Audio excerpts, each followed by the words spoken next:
স্বপ্ন জড়িয়ে দাও অবুজ কুসুম কলি রঙেতে রাঙানো যদি মমতার রঙে তার রাঙিয়ে নাও হাত বাড়িয়ে দাও দু হাত বাড়িয়ে দাও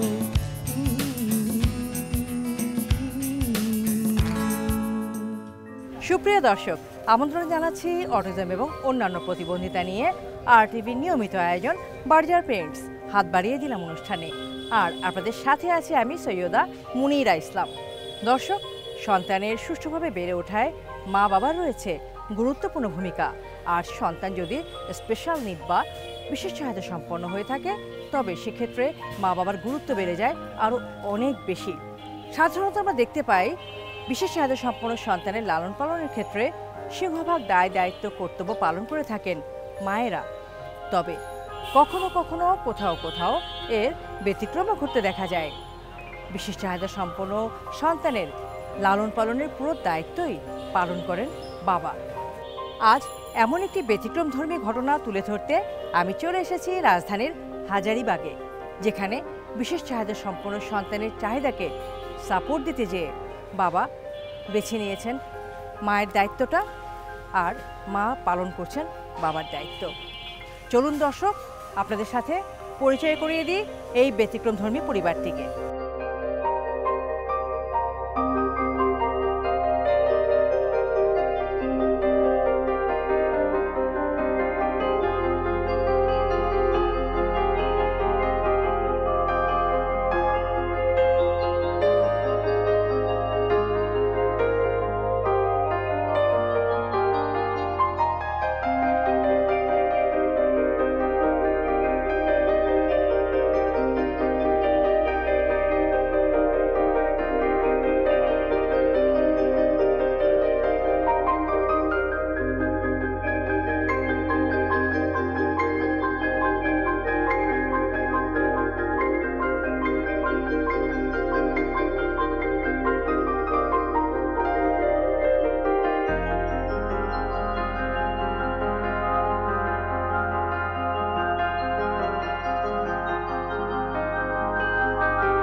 ওয়ালাইকুম আসসালাম আপা, কেমন আছেন? আলহামদুলিল্লাহ, আপনি কেমন আছেন?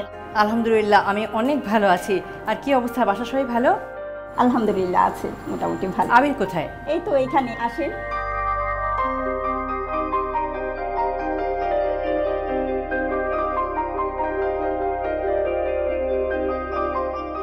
দর্শক, আমরা আবিরের দেখা পেয়েছি এবং আবিরের সাথে সাথে তার বাবাকেও পেয়ে গেলাম, কারণ বাবা ছেলে একসাথে বসে ছবি আঁকছিল আসলে আবির, আর বাবা পাশে থেকে ছেলেকে সঙ্গ দিচ্ছিল। আবির, কি করছো? এটা কি আঁকছো তুমি? ও বাবা, আমের হলুদ রংটা মানে কি? এটা কি পাকা আম? কাঁচা আমের রং কি হয় আবির? বাবা, ভেরি গুড। কাঁচা আমের রং সবুজ, এটা আবির জানে, তাই না? আর এই পাশে কি আঁকছো? স্ট্রবেরি আঁকা শেষ হয়ে গেছে? কি কালার দিয়েছো এটা? লাল কালার। আর এটা কি কালার? সবুজ কালার। আবিরের কোন ফলটা বেশি পছন্দ, আম না স্ট্রবেরি? স্ট্রবেরি। তুমি স্ট্রবেরি খুব পছন্দ করো? স্ট্রবেরির টেস্ট কিরকম, মিষ্টি না টক? মিষ্টি, টক দুটোই? দুটো। আচ্ছা, আর পাকা আমের টেস্টটা কিরকম? মিষ্টি। মিষ্টি। দর্শক, আবির বলেছে পাকা আম সুস্বাদু এবং মিষ্টি। আসলে কিন্তু তাই। আবির কি আম খেতে পছন্দ করে? পছন্দ করে। তাহলে আবির স্ট্রবেরি খেতেও পছন্দ করে, আবার পাকা আম খেতেও পছন্দ করে। আবিরের পুরো নাম কি? আশফাক আহমেদ আবির। দর্শক, আমি এতক্ষণ যার সাথে কথা বলছিলাম আপনারা নিশ্চয়ই বুঝতে পেরেছেন তার নামটা কি। জি, ঠিক ধরেছেন, ওর নাম হচ্ছে আবির। আবির একজন অটিজম বৈশিষ্ট্য সম্পন্ন কিশোর। আর আবিরের পাশে বসে আছেন আবিরের বাবা জনাব আনোয়ার হোসেন। আর আমাকে যিনি রিসিভ করলেন আবিরদের দরজায়, তিনি হচ্ছেন আবিরের মা নাসিমা বেগম। আজ আবিরকে নিয়ে আবিরের মা বাবার একটি ব্যতিক্রমধর্মী পথ চলার গল্প আপনাদের সামনে তুলে ধরতে আমার হাজারীবাগে আবিরদের বাসায় আসা। আর আগেই তো বলেছি এই পরিবারটির এই পথ চলাটা কিন্তু কিছুটা ব্যতিক্রমধর্মী। কী সেই ব্যতিক্রম সেই বিষয়টাও জানবো। আবিরের সাথে কথা বলছিলাম, আবারও ফিরছি আবিরের কাছে, শুনি আবিরের সাথে আরও কিছু কথা বলি। আবির কি স্কুলে যায়? স্কুলে তাই কোন ক্লাসে পড়ে আবির? তাই 5-এ পড়ে।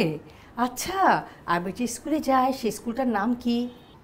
শহীদ বাংলাদেশ ও, সুইট বাংলাদেশে। তাহলে আবির এই স্কুলে ক্লাস 5-এ পড়ে। আবির ক্লাস 5-এ কি কি সাবজেক্ট পড়ে, কোন কোন বিষয় পড়তে হয় আবিরকে? বাংলা ইংরেজি আর অঙ্ক আচ্ছা, এই যে আবির, আমি একটা খাতা দেখতে পাচ্ছি, এই হাতের লেখাটা কি তোমার? আমার কথা এই হাতের লেখাটা কার? আমার শোনা বাংলা আমি একটু দেখতে পারি?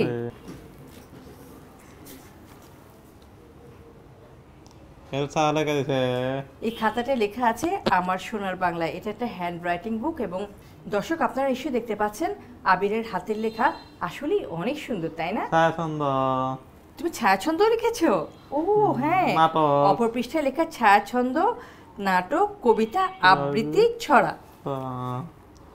খুব সুন্দর হাতের লেখা আবিরের, আসলেই খুব সুন্দর। স্কুলে তোমার সহপাঠী কতজন আছে? একটা কিন্তু আছে একজন বন্ধু? সেই একজন বন্ধুর নাম কি? তাহসিন। তাহসিনের সাথে অনেক গল্প করা হয়, খেলাধুলা করা হয়? কি খেলা খেলে আবির? বল খেলতে বল খেলা ছাড়া আর কি খেলে? খেলে ও আচ্ছা আচ্ছা। স্কুলে কি অনেক মজা হয়? কোথায় বেশি মজা হয়, বাসায় বেশি মজা হয় না স্কুলে বেশি মজা হয়? আবির বলেছে বাসাতেও মজা হয়, স্কুলেও মজা হয়। স্কুলে আবিরকে পড়াশোনার পাশাপাশি আর কি কি শেখায়? গান শেখায়। তার মানে আবির কি গান গাইতে পারে? তাহলে তো আবিরের একটা গান আজকে আমাদের শুনতে হবে, শোনাবে না? অনেক ধন্যবাদ তোমাকে, তুমি যে বলেছো আমাদেরকে গান শোনাবে, আমরা গানটা শুনবো। তবে তার আগে আমি বাবার সাথে কথা বলি, ততক্ষণ তুমি একটা ফুল এঁকে রং করতে থাকো, কেমন? দেখি একটা ফুল আঁকো তো আবির। বাহ, আপনার এই অটিজম সম্পন্ন সন্তানকে নিয়ে এই যে আপনার পথ চলা, এটা কত বছর? বয়সটা এখন 20 বছর। এই ধরো 20 বছর থেকেই শুরু। প্রথম তো আমরা বুঝতে পারি না জি জি, যে আসলে কেন সে এমন আচরণ করতেছে বা কি।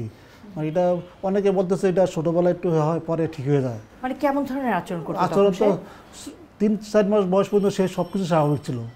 মানে নর্মাল যে বাচ্চা যেভাবে আচরণ করে, কান্নাকাটি বা তখন সবাই দেখলে মনে করেন যে ঢাকার একটা ছিল আর কি, টেন্ডেন্সি ছিল আর কি। তারপরে আস্তে আস্তে যখন সে বড় হচ্ছে, 7-8 মাস বয়সে যে আর কি, তার আস্তে আস্তে লক্ষ্য করতেছে মানে কথা বলতেছে না বা কিছু বলতেছে না, মানে হয় না। আবার চোখেও সমস্যা, চোখে দিয়ে মানে মানে ময়লা বের হতো। অনেকবার ডাক্তার দেখিয়েছি।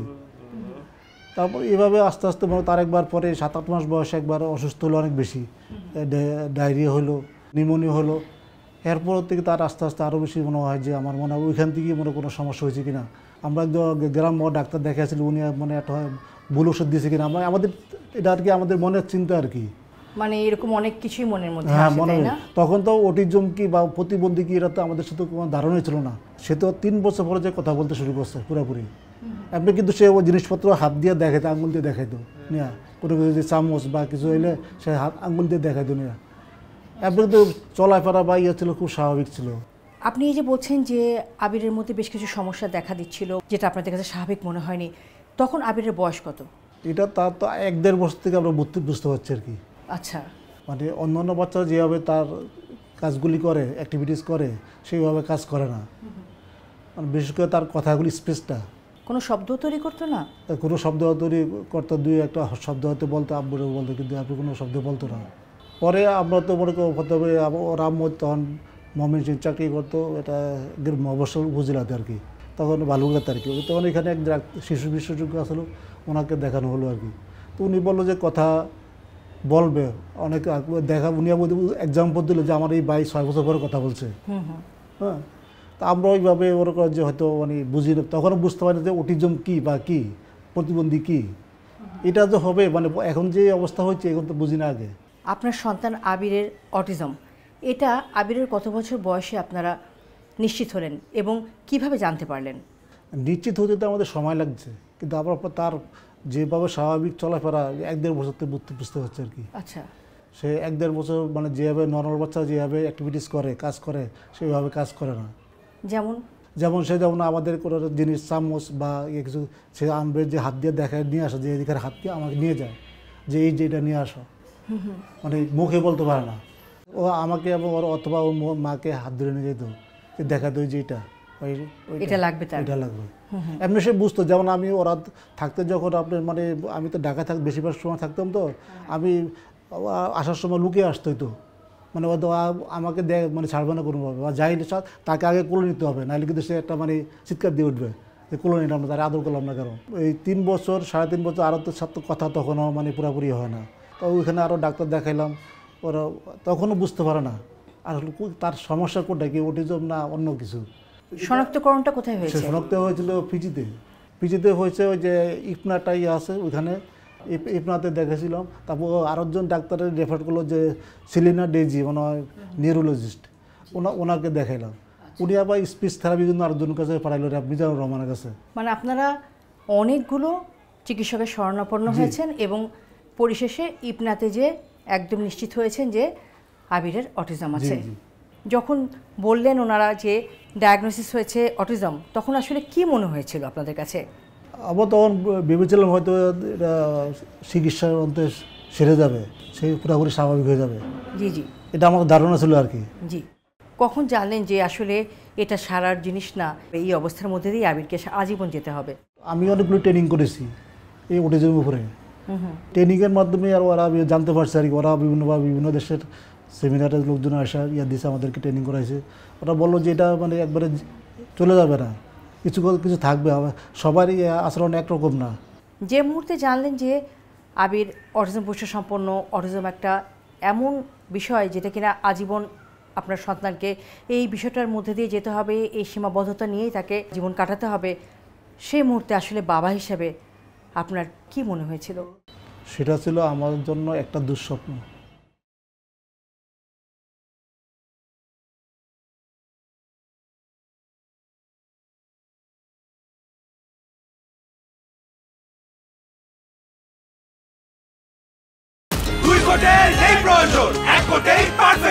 সময় ও খরচ দুটোই বাঁচান। বার্জার 1 কোটি মালসেন, 1 কোটে পারফেকশন। এটা তো কল্পনাও করতে পারি না যে এমন হবে। কেন হলো এটা তো মানে কারো দোষ দিতে পারি না। তা এটা তো অনেক কষ্টের অনুভূতি, যে সেই যখন জানলাম যে অটিজম বৈশিষ্ট্যের একজন লোক, তখন জানা পদ্ধতিতে আমাদের খারাপ লাগছে। যে আমাদের তো সবারই একটা প্রত্যাশা ছিল যে ছেলের অনেক কিছু হবে আর কি। আপনার সন্তান আবিরকে ঘিরে আপনার এবং আপার কি প্রত্যাশা ছিল?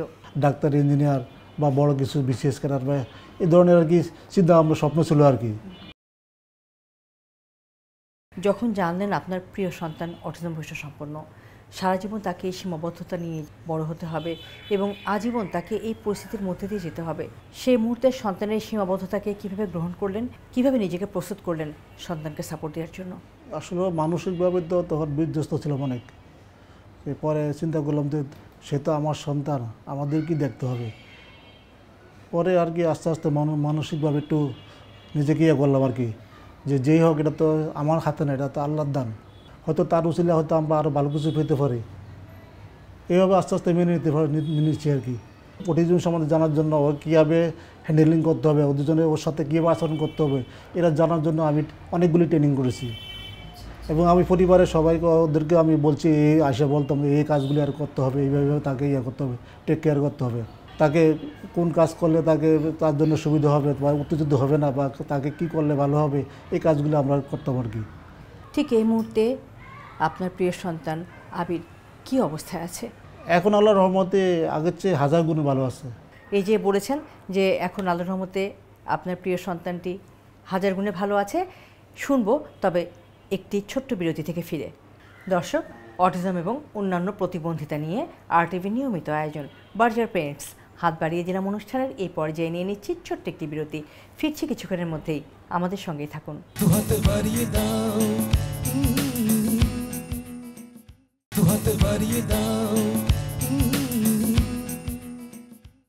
সুপ্রিয় দর্শক, বিরতি শেষে আবারও সবাইকে আমন্ত্রণ জানাচ্ছি অটিজম এবং অন্যান্য প্রতিবন্ধিতা নিয়ে RTV নিয়মিত আয়োজন বার্জার পেইন্টস হাত বাড়িয়ে দিলাম অনুষ্ঠানে।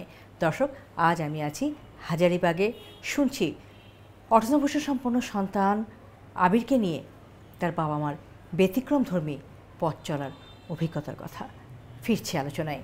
জি ভাই, বিরতিতে যাওয়ার আগে যে জায়গাটায় আমরা ছিলাম, যে প্রথম দিকে আবিরের মধ্যে অনেক রকমের সীমাবদ্ধতা ছিল, কিন্তু সেগুলো আস্তে আস্তে কমেছে এবং বললেন এখন সে 1000 গুণ ভালো আছে। আমি সেই জায়গাটায় আসতে চাই, আবির এখন কেমন আছে? যেমন সে আমার সাথে, সে আমি যেখানে যাই সে ওইখানেই যায়, তাকে সবাই চিনে। আমি কোর্টে গেলে ও করে আমার সাথে কোর্টে যাবে। এমনকি দেখা গেছে সাক্ষী করতে করতে অনেক সময় বিকাল 3টা-4টা বেজে গেছে, সে কিন্তু আমার সাথে বসে আছে, কিন্তু সে ধৈর্য ধরে কিন্তু বসে আসতে। আগে কিন্তু সে বসতে পারতো না। তারপরে ব্যাংকে গেলে মানে ধৈর্য ছিল না, আগে। এখন যেখানে যে আল্লাহর মধ্যে সে মানে চুপচাপ থাকে। আচ্ছা, স্কুলেও তার খুব সুনাম যে সে খুব শান্ত ছেলে। আগে তো তাকে কোথাও নিয়ে যেতে পারতাম না, মানে সে স্বাভাবিক ছিল, চলাফেরা করতে পারতো না। চলাফেরা বলতে সে অনেক চঞ্চল ছিল, মানে সেই বাড়ি কোনো কিছু মনে এক জায়গায় বসলে জিনিসপত্র মনে করে এলোমেলো করে দিত। কিন্তু সেই আবির এখন দর্শক দেখেন কি সুন্দর শান্ত হয়ে বসে হাতের লেখা প্র্যাকটিস করছে। আমি যেখানে যাই, যেমন ব্যাংকে গেলে অনেক সময় তাকে নিয়ে যাই, অনেক সময় নিয়ে গেলে ব্যাংকের ম্যানেজার পাইয়া বলে কি আপনার ছেলে কোথায়। বাজারে গেলে অনেক সময় নিয়ে না গেলে আপনার ছেলে কোথায়। ও তো সবসময় আমার সাথে, আমি যে কাজ করি সে আমার সাথে, একা কোথাও যাইতে পারি না, মানে ওকে নিয়ে যাইতে হবে। বা গেলেও মানে ও মানে হাতে লেখালে ফোন দিবে আসার জন্য অস্থির থাকে। তার মানে বাবার সাথে তার খুব গভীর একটা বন্ডিং, এবং বাবাকে ছাড়া সে এক মুহূর্ত থাকতে পারে না। এই যে আবিরের পরিবর্তন, আজকে আবিরের এই যে অবস্থা, এটা কিভাবে সম্ভব হলো? এটা আসলে কি, আমি সময় দিচ্ছি তাকে। আমি নামাজ পড়তে গেলে ওকে নিয়ে যাই, এবং তারপর তারাবির নামাজ এবার কিন্তু পুরো 20 রাকাত নামাজ পড়ছে আপনার সাথে, আমার সাথে। তারপরে সে হজে গিয়েছিলাম, হজে তাকে নিয়ে গেছি, সে সব কিছু করছে ঠিক মতো। এবং সে জিজ্ঞেস করে তালিবা বলতে পারবো, হজে যে কি তালিবা বলছে সে বলতে পারবো। আবির, তুমি হজ করেছো? আবির, কার সাথে গিয়েছিলে তুমি হজে? বাবার সাথে। মা জাননি?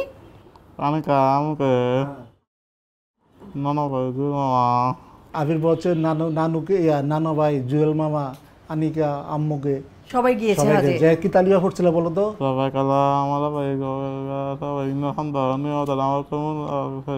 নামাজ পড়ছে। আবির কিন্তু সঠিকভাবেই বলে দিল যে ওখানে গিয়ে কি দোয়া করতে হয়েছে, তাই না? হ্যাঁ, জানাজা হয়েছে হজে। হ্যাঁ, আপনাদের এই পরিবারের এই পথ চলাটা একটি ব্যতিক্রমধর্মী এই কারণে যে আপা আসলে বাইরের কাজটা করছেন, আপনি ঘরে থেকে ছেলেকে দেখাশোনা করছেন। এই যে একটা ব্যতিক্রম ঘটলো, এই ব্যতিক্রমটা ঘটার পেছনের কারণটা কি? প্রথম থেকে শুনতে চাই যে আপনার পড়াশোনা, তারপর আপনার কাজ, তারপরে যে এখন আপনি সারাটা সময় ছেলেকে দিচ্ছেন, এই বিষয়টা। আমি 85-86 সেশনে ঢাকা বিশ্ববিদ্যালয় থেকে 92-তে বের হয়েছি। আমি কিছুদিন কলেজে শিক্ষকতা করেছি। জি। পাশাপাশি আমি স্পোর্টস একজন ক্রীড়া সাংবাদিক ছিলাম। আসলে কাজ আমি তো মানে আমার তো লাইন এটা স্পোর্টস জার্নালিস্ট, এটা আমার খুব শখের ছিল আর কি। কিন্তু ওটা একটা মনে কর যে কাজ করতে দেখা যায় রাত্রে আমার কাজ করতে হতো বা ইয়ে করতে হতো, তো ওটা আমি ওর জন্য আর কি স্যাক্রিফাইস করতে পারি না সময় দিতে। তারপরে আমরা দুজন যখন ওর অটিজম ধরা খেলো, তো চিন্তা করলাম তো ওকে কীভাবে সময় দেওয়া যায়। আমরা দুজন তো একসাথে জব করা যাবে না। যে আমার ছেলে এত অস্থির ছিল যে সে একটা সেকেন্ডও মনে করেন যে স্বস্তিতে থাকতো না। ও তো ওই সময় খুবই চঞ্চল ছিল ছোটোবেলায়। তো ওকে মনে করেন যে সবসময় কেউ না কেউ টেক কেয়ার করা লাগবে। ওরা মনে করেন যে সময় অফিস হলো 6টা পর্যন্ত, ওর পক্ষে সময় দেওয়া সম্ভব না। তো এই চিন্তায় দুজন ডিসিশন নিলাম যে ঠিক আছে, আমরা একজন জব করি আর দুজন ওকে দেখাশোনা করি। এই চিন্তা করি আর কি আমি ডিসিশন নিলাম না, তাহলে আমি ওকে ওর প্রতি সময় দিই। আচ্ছা, তখন থেকে আমরা এই ডিসিশন দিয়ে আর কি আমরা তাকে সময় দিই আর কি, সময় দিচ্ছে। এখন সময় দেওয়াতেই তার এতটুকু ইমপ্রুভ হয়েছে আর কি। অনেক বড় একটা স্যাক্রিফাইস। কষ্টে আসলে আপা বলতে কি আমাদের অনেক কষ্টের দিন গেছে আগে, অনেক রাত্রে মনে করেন সে মনে করেন কান্না উঠলে সে থামতো না। আমরাও মনে করেন যে ঘুমাই না, আমরাও কাঁদছি। আবার জিদি অনেক সময় নিজে টানছি, মানে আরও মারি না, কারণ মারলে ও আর হাইফার হয়ে যাবে। আমার মেয়েরও মনে করো যে মেয়েরা তো মানে মেয়ে যখন ছোটো আসলে তখন বুঝতো, সে কিন্তু ছড়ে দিকে বা কিছু মানে সে আগের থেকে ইয়ে করতো, নিজেকে সেভ করতো কীভাবে যে মারার থেকে ইয়ে হওয়ার জন্য, রক্ষা পাওয়ার জন্য। আপনার সন্তান কতজন? আমার 2 সন্তান, আবির আর হলো ওর ছোটো বোন আছে, ক্লাস 10-এ পড়ে। ওর নাম কি? মানে হলো আনিকা আবরিন অপসরা। আচ্ছা, ছোটবেলায় দুই ভাই বোনের মধ্যে সম্পর্ক কেমন ছিল? সে একটা ওই যে সাইকেল ছিল, সাইকেলে দুইজনেই ও চালাইতো, মানে ভিজে দেশে ঘুরতো খালি সে। আপা চাকরি করবেন আর আপনি ছেলের দেখাশোনা করবেন, এই সিদ্ধান্তটা কেন নিলেন? এটা মূলত ছেলের সুবিধার জন্যই নিচ্ছে আর কি, ছেলের ভবিষ্যতের কথা চিন্তা করি আর কি। একটু শুনি। ছেলেকে যেন আমরা যে সুন্দরভাবে রাখতে পারি, বিভিন্ন জায়গায় নিয়ে যেতে পারি, তার তো পছন্দ হলে বিভিন্ন জায়গায় ঘোরা বেড়ানো, এটা তো সব তার মার পক্ষে সব জায়গায় সম্ভাবনা নেওয়া। যেমন যে প্রতি বছর বিলাদ করবো, দোয়া পড়বে, এটা মনে কর যে তাকে নিয়ে যেতে হবে। তারপর কয়েকদিন পর সে নানা বাড়ির কবর জাত করতে যাবো, নানুর কবর জাত করতে যাবে, এটা তার একটা রুটিন কাজ আর কি। এগুলি তাকে আবার নিয়ে যেতে হয়। সে নিজে থেকে বলে আমি হ্যাঁ, যাব। তার মনে তার কোন প্রোগ্রাম কোন সময় হবে সেই সব মনে আছে। যে এখন মহরম রোজা আছে, সেটা বলবো যে মহরম রোজা, তাই সেহারি খাইব। প্রত্যেক মহরমে আবির রোজা রাখছে, তাই না? সেহরি খেয়ে রোজা রাখছে। অ্যান্টি তো আজান দেয়, ওই যে আন্টি আজান দেয়, এটা বলে। বুঝতে পেরেছি। আবির, আবির তুমি রোজা রাখো? খেজুর খেতেও পছন্দ? তাহলে ইফতারিতে খেজুর খাওয়াটা আবিরের খুব সে পছন্দ। সবকিছু গুছায়, ইত্যাদি সবকিছু গুছিয়ে আর রাখবে নিয়ে বিছনা বিছিয়ে সবকিছু এখানে সে রাখবে, সে গুছিয়ে। আবার মানে আমাকে যদি ফ্রিজে কি কি আছে সবকিছু সে বের করবে, আপেল কি কি যা সবকিছু বের করবে। মানে সব বাসার কাজগুলি সে খুব সুন্দরভাবে করে এখন। কোন কোন খাবার বেশি পছন্দ আবিরের? চা আর আর আর রান্না করতে পারে কোন কোন খাবার? নুডলস রান্না করতে পারো তুমি? অর্জন বসু সম্পর্ক সন্তানকে সাপোর্ট দিতে গিয়ে, তাকে পুরো দেখভাল করতে গিয়ে আবিরের বাবা কাজের পাশাপাশি আর কি কি বিষয় ত্যাগ করেছে? তা শখের জিনিস তো অনেক কিছু আছে এখন তো, যেমন অনেক বন্ধু বান্ধব আছে, অনেক সময় দাওয়াত দিলে বা ইয়ে করলে সবসময় সব জায়গায় যেতে পারি না। তাহলে এই যে বন্ধুদের সাথে দেখাশোনা, আড্ডা, এগুলো বাদ দিতে? হ্যাঁ, এগুলো বাদ দিয়েছি। তারপরে কাজকর্ম তো প্রায় বাদই। জি, কিছু তো করছেন না এখন? এখন কিছু করা হচ্ছে না।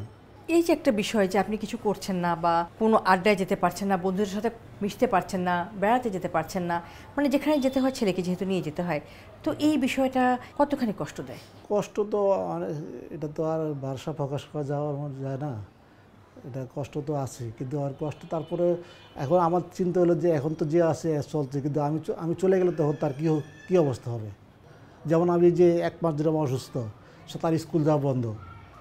জি ভাই, আপনার কি হয়েছে? আমার ওই যে জ্বর হয়েছিল, ঈদের দিন থেকে জ্বর হয়ে পরে পা ফুলে গেছিলো। আচ্ছা, পা ফুলে গেছে, আর হাঁটতে আমার সমস্যা হচ্ছে। তো এই যে আপনি অসুস্থ, এর ফলে আবিরের স্কুল যাওয়া বন্ধ হয়ে গেছে? স্কুলে যাওয়া বন্ধ হয়ে গেছে। যে প্রিয় সন্তানের জন্য একজন বাবার এত এত স্যাক্রিফাইস, সেই বাবার অনুপস্থিতিতে তার প্রিয় সন্তানের কি হবে, সেই ভাবনা ভেবে এই বাবা দিশেহারা। আর এখানে আসলে আমরাও চুপ হয়ে যাই, কারণ এর কোনো সমাধান আমাদের কাছে এখনও নাই। দর্শক, আবির অনেকক্ষণ চুপ করে বসে আছে, যাই আবিরের কাছে, আবিরের সাথে কিছু কথা বলি। সময় ও খরচ দুটোই বাঁচান। বার্জার 1 কোটি মালসন, 1 কোটে পারফেকশন। আবির, কি হয়েছে? মন খারাপ? মন খারাপ হয়েছে? বাবা মন খারাপ করেছে, সেটা ঠিক মুহূর্তের মধ্যে সংক্রমিত হয়ে গেছে ছেলের মধ্যে। আবির, আবির, এই যে বাবা কি আবিরের সবচেয়ে প্রিয় বন্ধু? এটা তো আমরা বুঝতেই পারছি, বাবা হচ্ছে আবিরের সবচেয়ে প্রিয় বন্ধু, তাই না? আচ্ছা আবির, বাবার সাথে কি কি খেলা খেলে? আর কি কি করা হয় বাবার সাথে? আর স্কুলে যাওয়া হয়, খেলাধুলা করা হয়, স্কুলে যাওয়া হয়, তারপর মসজিদে যাওয়া হয়। আর কি করে? আর মার সাথে কিভাবে সময় কাটে আবিরের? মা আদর করে, তাই না? আপু আদর করে না? ছোট্ট আপুটা আদর করে না ভাইয়াকে? কি বলে? ছোট আপুর নাম কি? আমি তো জিজ্ঞেস করিনি আবিরের ছোট বোনটির নাম কি? অপসরা? কি সুন্দর একটা নাম, আবির তারপর হচ্ছে অপসরা, নাম দুটো খুবই সুন্দর। আবিরকে বোন কি বলে? তোমাকে ভাইয়া ডাকে? আচ্ছা, তো তুমি কি অপ্সরাকে আদর করো? আদর করে বাসায়, মাথায় হাত দিয়ে আদর করে দাও? মাথায় হাত দিয়ে আদর করে। হ্যাঁ, বড় ভাইয়ারা তো আসলে এভাবেই ছোট বোনকে আদর করে। ওরা আপনি স্মরণ শক্তি খুব ভালো, মানে কোথায় একবার যে জায়গায় গেছে ওই জায়গা আবার চিনতে পারে।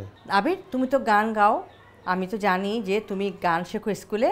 এবার আমরা আবিরের একটা গান শুনবো, কেমন? আবির তাহলে কোন গানটা শোনাবে আমাদেরকে? একদিন ছুটি হবে। এই গানটা শোনাবে?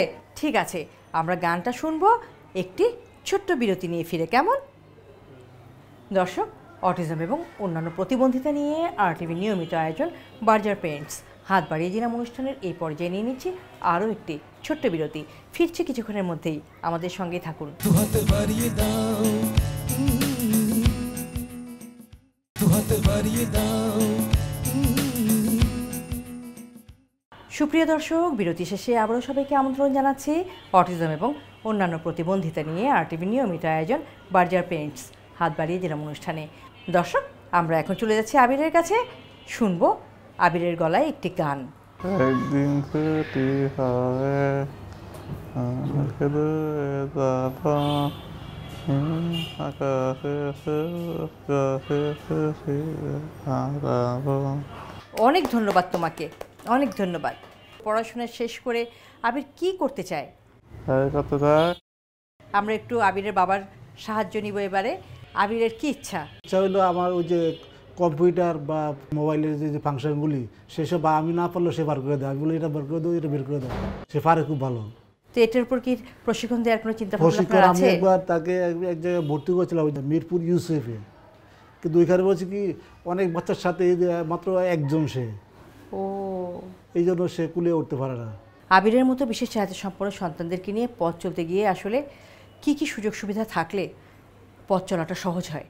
যেমন স্কুলে তার পর্যন্ত সুযোগ সুবিধা নাই, তারপরে আপনার তার জন্য বিভিন্ন রকম সরকারের বিভিন্ন রকমের ভাতা ফ্যাসিলিটি, এই সমস্ত জিনিসগুলো যেটা আছে ভাতা তো পাচ্ছে তারা, এটা তো ন্যূনত, এটা তো কি তার মনে করেন যে 800 টাকা 900 টাকা বা 1000 টাকা মনে করেন, এটা তো তার মনে করেন বেতনের 4 ভাগের 1 ভাগ হয় না, মানে স্কুলের বেতনেরও 4 ভাগের 1 ভাগ হয় 1 না। ভাগ হয় না। তার মানে আসা যাওয়া তার পিছিয়ে খরচ হয় 7-8 হাজার টাকা।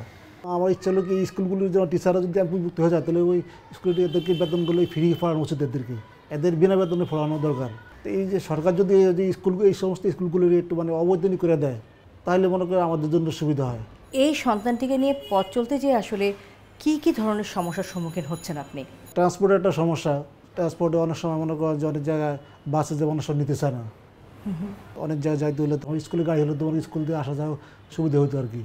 আবিরের কোন বিষয়টা বাবা হিসেবে আপনাকে আনন্দ দেয়?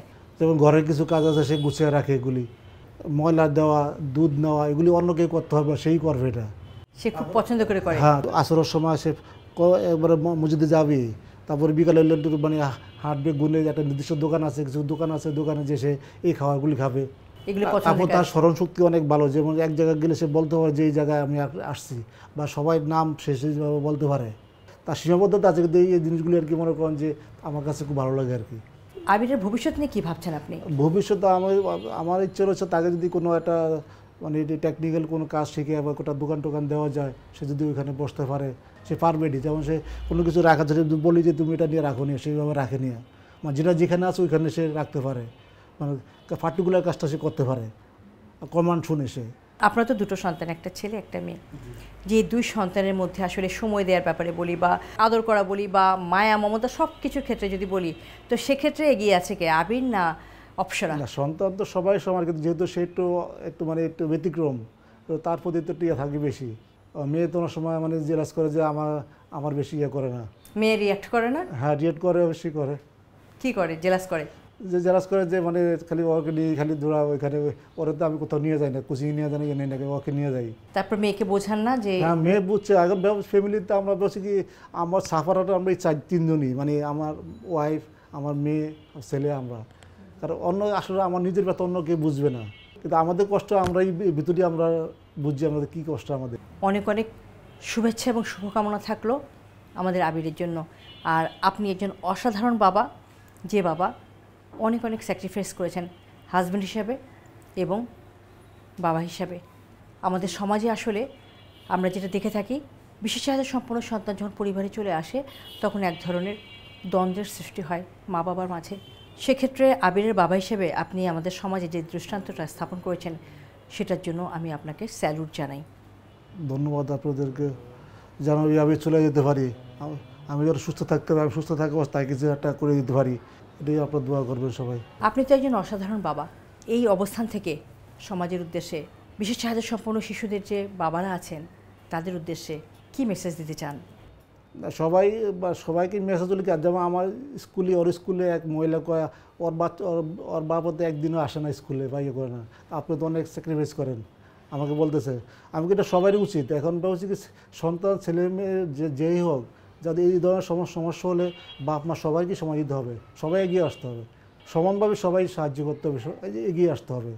কেউ দায়ী করা যাবে না আর কি, যে মানে ওর কারণে হয়েছে বা ও কী কারণে হয়েছে এটা দায়ী করা যাবে না। এটা দর্শক, আসলেই তাই।